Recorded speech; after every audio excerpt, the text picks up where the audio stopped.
a society so widely extended as Freemasonry, the branches of which are extended over the 4 quarters of the globe, it cannot be denied we have many members of rank and opulence.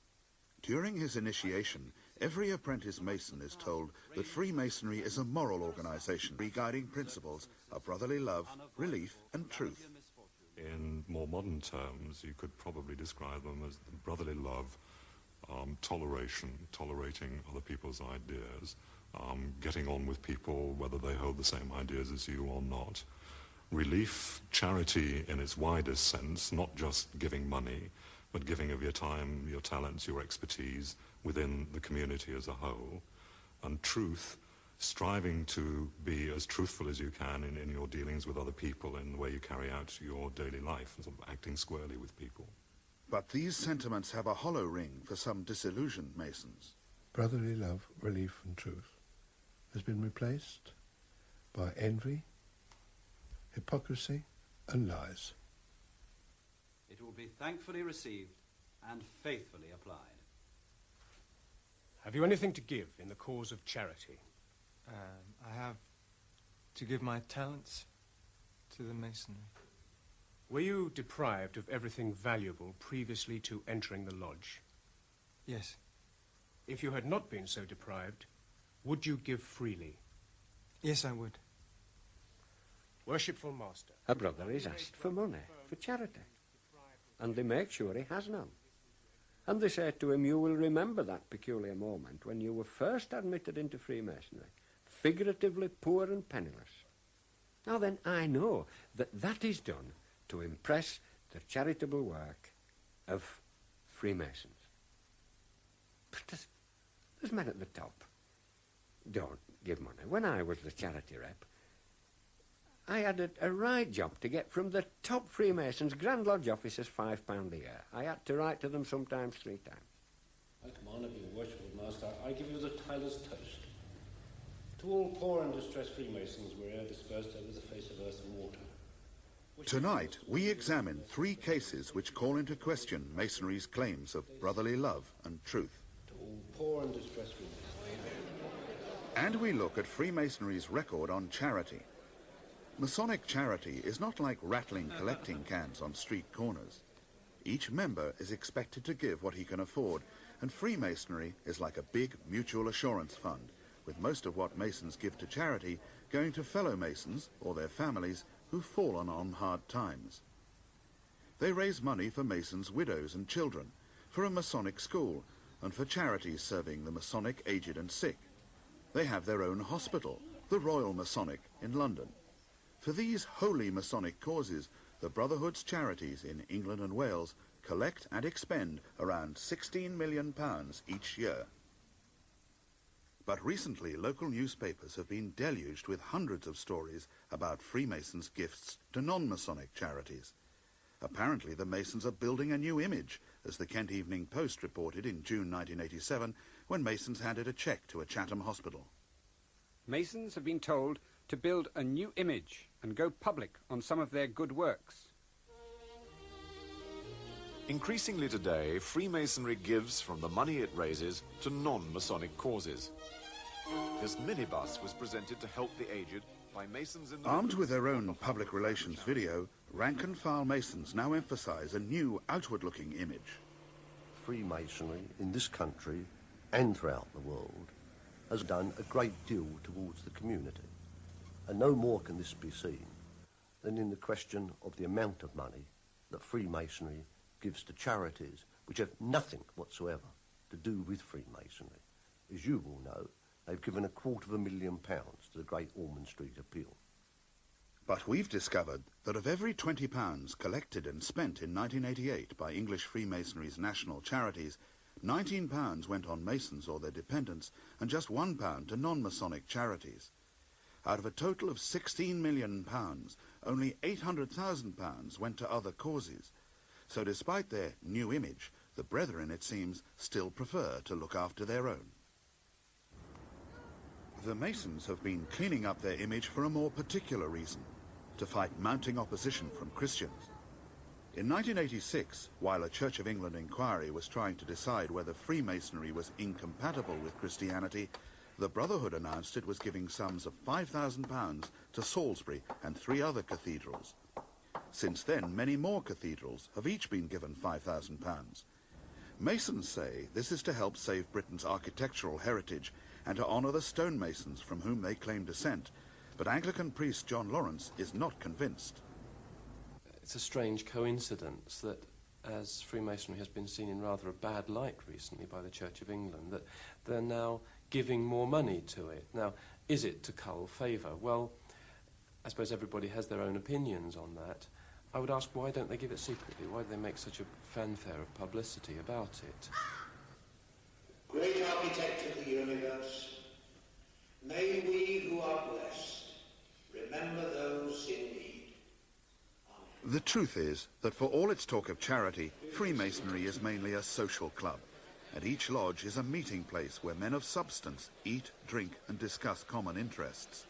At local and national level, they probably give an average of £10 a head to non-Masonic causes, but this pales into insignificance compared with the hundreds of pounds each Mason spends every year on Masonic wining, dining and dressing up.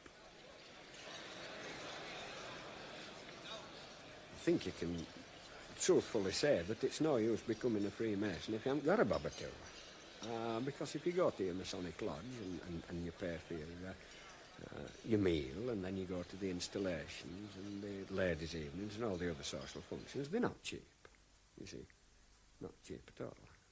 Ain't seen the sunshine, I don't know when, stuck in Folsom Prison, time keeps dragging on. If helping worthy causes were a Mason's prime aim, he could do it just as well outside the lodge. For example, the charity country and western concerts which non-Mason John Watman and his friends put on in the early 1980s helped raise £250,000 for Stoke Mandeville Hospital. So it's poignant that this man of charity suspects he was forced into bankruptcy as a result of action by Freemasons in and around the small Oxfordshire town of Watlington. In 1982, Watman bought an old pub on the outskirts of the town. Called the Carrier's Arms, it was well known for live music. Watman started putting on different music each night, and the new venture thrived. But some local residents complained there was too much noise from the pub. The police were soon paying calls, sometimes 3 or 4 times a night. I never found out anyone's name who had been complaining. In the end, I was just told they were anonymous calls. And really, looking back on it, the amount of time that must have been wasted on anonymous calls from Thames Valley Police was incredible, really. Just coming from Tame alone must have taken them 15 minutes. And if they're doing this 3 times a night, some nights. A pub's drinks licence must be renewed every year. But when Watman's came up for renewal, he found out that a hostile petition had been raised in the name of a ratepayers association.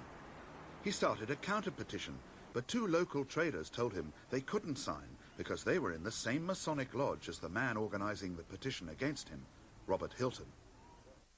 This connection was later confirmed by a confidential Masonic directory which lists Robert Hilton as a past master of Watlington's Icknield Way Lodge.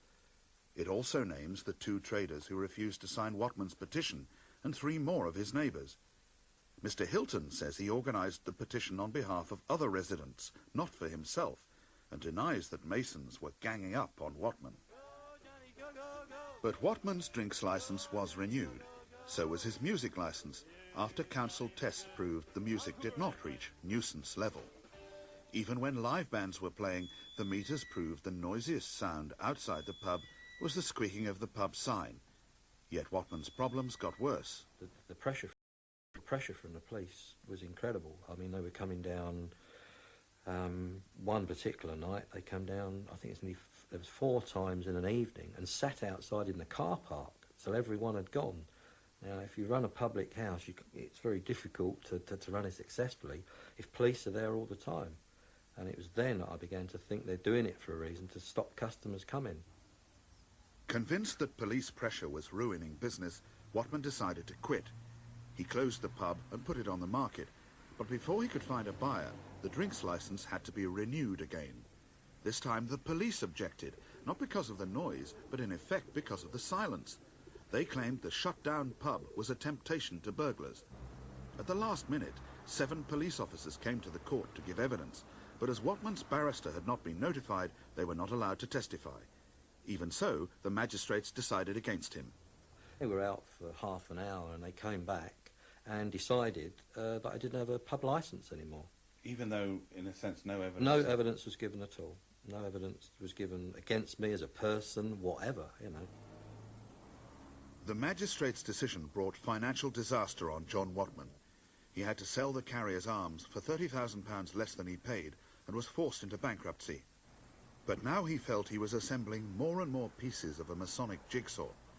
He had long been puzzled by the attitude of Inspector Ron Duncan, who had been in charge of the officers from Thame Police Station who had paid so many visits to the carriers. But Duncan was not only a police officer, as Watman now learned from a friend who was a former policeman. He himself was a Freemason, and he said to me, did I know that Inspector Duncan was also a Freemason from the St Mary's Lodge at Thame, where all the lodges meet in that area? And I says, no, I said I knew nothing about the Masonic there. And then he pointed out all the people that were involved with what happened to me who were Freemasons. Watman made many complaints against Thames Valley Police, alleging harassment, but a 20-month inquiry found no evidence to justify taking any action against any officers. He's still convinced he was victimised, but the mere fact that most of the people he came up against were on the square proves not conspiracy, only coincidence. He's now back in his old job as an engineer.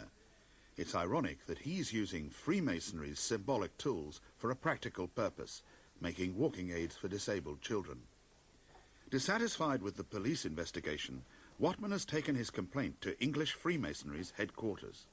We looked at it, we find that there are 2 people who opposed the grant of a licence for his pub because they believed it was going to be noisy and disturb them, and those 2 people happened to be Freemasons. Nothing to do with the lodge at all. Can you understand why, though, that he should see a Masonic conspiracy when he discovers that many of the people who he perceives to be against him, ratepayers, leaders, councillors, policemen, are all Freemasons who all meet at the same Freemasons' Hall? I can't understand it because I know that Freemasonry isn't for that sort of thing. Some people might think you're sort of paranoid, you're imagining the whole thing. I think that's how they get away with it, that they like to interpret it that way. But I don't think I'm paranoid. I've stuck at it for 5 years now to try and prove in some way or another what can or what can be misused within the Masonic organisation. Arthur Edmonds is a Freemason, but he also feels that his life has been ruined by the charitable brotherhood known as Freemasonry. He and his wife Joyce were running a travel firm called Cruise Drive Tours Limited in the 1970s, when friends suggested that they should organise cruises for Masons and their families. You seriously declare that unbiased by the improper solicitation of friends against your own inclination, and uninfluenced by mercenary or other unworthy motive, you freely and voluntarily offer yourself as a candidate for the privileges and mysteries of Freemasonry? I do. I do. At his initiation, every Mason swears not to use Freemasonry for personal profit. As a past lodge master, Arthur Edmonds was well aware of this, but the whole point of the cruises was that all profits would go to Masonic charity. It's unusual for Masons to raise money like this, but with the help of a Masonic colleague, he got clearance from Grand Lodge and advertised in the national press. The first cruise was a huge success, and a second was needed to meet demand, but Edmonds was steaming into troubled waters. I was summoned before the Grand Secretary. I thought, oh good, I'm going to be congratulated for raising, I think by then it was about £28,000 for charities. But the Grand Secretary at the time, James Stubbs, did not offer congratulations. According to Arthur Edmonds, the meeting, which took place here at Freemasons' Hall, was anything but pleasant. Referring to letters of complaint from a few Masons, the Grand Secretary said he was opposed to Masonic cruises in general and advertising them in particular. I'm not having it, he said. No more. I said, no, man. Masonry teaches me look after charities. And that's what I'm doing. Quite legally and with your permission. I said, you are conducting a star chamber with me, and I won't have it. With that, I walked out of his room. Grand Lodge then dropped a bombshell in the quarterly communication or newsletter which it sends to every English Mason. It stated, "The board wishes to make it clear that recent advertisements and circulars about so-called Masonic cruises do not have its approval or sanction. The board strongly deprecates the association of Freemasonry with commercial ventures and does not consider that any statement that profits from such ventures will be devoted to Masonic charity affects this situation." For Arthur and Joyce Edmonds, this was catastrophic. They'd contracted to pay £250,000 for ships for further Masonic charity cruises. But after the newsletter was read out in all lodges, bookings dried up and cancellations poured in. Edmonds was not just under attack from Grand Lodge. The very charities which had taken the money from his cruises were now denying they'd ever got any. All of a sudden, we were having cheques returned by the charities. They wouldn't accept them. One particular one, the Masonic Hospital, stated that they could not state whether any money had ever been received from Cruise Drive Tours Limited, or me. And yet before that I'd had masses of congratulatory letters, and I had every receipt. 15 years earlier, Edmonds had been charged with deception and fraud in connection with another business. He says he was framed, but his barrister had strongly advised him to plead guilty, and he was sentenced to 3 years in jail. The implication now that he had pocketed money destined for charity was like history repeating itself. I myself called in Scotland Yard Fraud Squad and made them check all the books. I asked the Department of Trade and Industry to check all the books with all the bank statements and all the checks. The fraud squad found nothing wrong, and for years Edmonds tried to clear his Masonic reputation and get a fair hearing from Grand Lodge. Eventually, the new Grand Secretary, Michael Hyam, responded in a letter that he'd seen no evidence that any charity money raised by Edmonds had been misapplied. But this didn't solve Edmonds' problem. I couldn't contact all the Masons in England. So I asked him to produce that letter or a statement in the Grand Lodge Quarterly Communication, which itself had ruined me. Refused. Mr. Edmonds asked you to reproduce that letter in the Quarterly Communication to clear his name. Why did you refuse to do that? Because I didn't reckon that I was in the business of clearing his name. What we had done was to stop his cruises being described as Masonic with apparently Grand Lodge's approval. He asked me for a different assurance, and I went as far as I thought I reasonably could, and I did so in that letter. Edmonds had been ruined. As a result of Grand Lodge's actions, Cruise Drive Tours had gone bankrupt, and he and his wife were reduced to living on the dole. Surely they would not deliberately have destroyed your business and made you bankrupt. I think for power, they would have done anything. And the power being that they can wield over ordinary Masons. Not even its staunchest defenders would claim Freemasonry as democratic. But sometimes the hierarchy's preoccupation with rank and ceremonial can be offensive to ordinary brethren, such as when officers from Grand Lodge visit the more humble outposts of the craft. These top brass come into a lodge, you have to give them salutation. And it annoys me immensely that you have to pay homage to the man. Some of them you give them 7 salutes, some 5, some 3. And then the man who is the most senior Mason will say, "We thank you for your salutations." And you know damned well he's a hypocrite. Freemason Leonard Acklam is a past master of the Brighouse Lodge in Brighouse, Yorkshire. Now running a china shop, he was previously a plumbing and heating engineer. Some years ago, he instructed a solicitor to take action to recover a debt of £10,000. For a whole year, whenever Acklam asked what was happening, the solicitor fobbed him off with excuses, until Acklam eventually heard from a court clerk that the case had been lost by default. It had been dropped in the bin. I said, "What do you mean?" He says, "You've lost by default." How can I have lost by default? Because your solicitor had an appointment at Huddersfield Crown Court with the defendant's solicitor, and your solicitor never turned up. My God. £10,000 down the drain. Like Acklam, the solicitor who failed to turn up in court was a Freemason. As such, he should have been bound by the ritual oath to support brother Masons. I will not injure him myself. I will not injure him myself. Or knowingly suffer it to be done by others. Or knowingly suffer it to be done by others. If in my power to prevent... Acklam was bound by the same oath, but felt that the solicitor's negligence should not go unpunished. He sought advice on whether or not to sue his brother Mason. That's when the pressure started. Shortly after that, I was paid a visit in my place of business by a very high-ranking Freemason. Very high-ranking.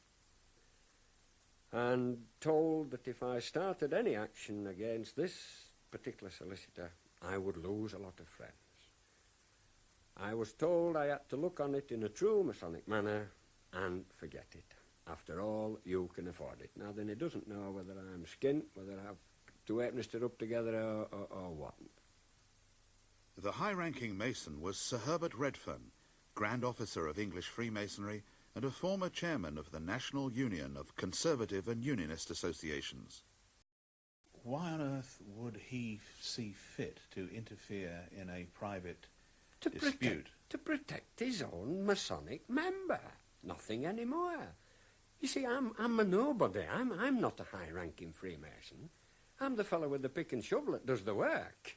If you see what I mean. I mean, these are the fellows that go and sit on the top table and shout how wonderful Freemasonry is, and then go back to the hypocrisy when they've taken their Masonic pinny off and the Masonic collar and the Masonic gloves. Acklam was so outraged by Redfern's interference in a private dispute and the use of Masonic pressure that he protested to the Provincial Grand Lodge and then to Grand Lodge in London. An internal Masonic inquiry has just been set up, but Sir Herbert's now dead, and it's 8 years since Acklam first complained about attempted Masonic blackmail.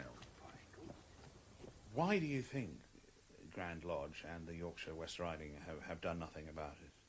Because of the rank of the man involved. I mean, he was closely associated with the Prime Minister, Cabinet Ministers. He's a very, very top man, was a top man. He's chairman of the magistrates. He's a very top man, not only a top Freemason, but a man with muscle, if you like. Mr. Acklam, in a general sense, says that he believes that there is one law for those at the top of Freemasonry and that the rank and file are treated in a totally different way. How do you react to that charge? I don't think that I can agree with it. At least in theory, the thing happens the same for everybody.